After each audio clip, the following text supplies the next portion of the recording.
In the following demonstration, I will show an example of a sales order that has multiple sales lines with different prepayment percentages. So let me start by creating a new sales order.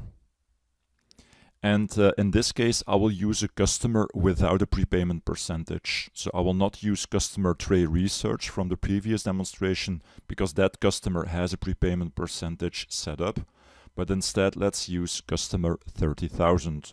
So there is no prepayment percentage set up, which you can tell by looking at the prepayment fast tab. There you see indeed prepayment percentage is 0. So now what I will do, let me first maybe hide the factbox pane to see a bit more fields. So the first thing that I will do is enter an item.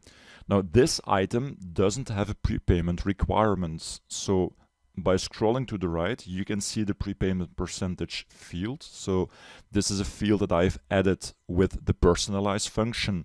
And you can see here that this item doesn't have a prepayment percentage set up. Then let me enter a second line. So also item, and let me search for the conference package. So I will use this item, and this item I've prepared with a prepayment percentage, which means that now suppose that the customer orders like 4 units of this item, and that now you will see that Business Central entered the prepayment percentage that I set up for this item, so 25%. So there you see that it's perfectly possible to have multiple items, multiple sales lines with different prepayment percentages.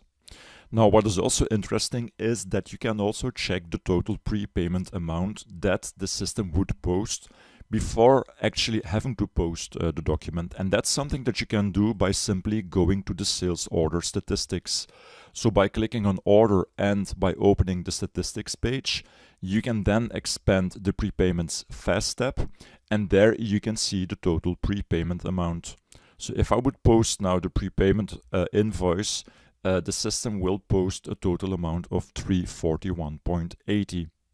Now also notice that this is an editable field, so you can even change this if you want.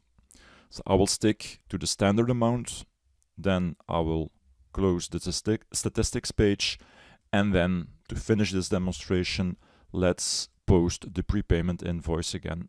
So prepayment, and then post prepayment invoice. There we go.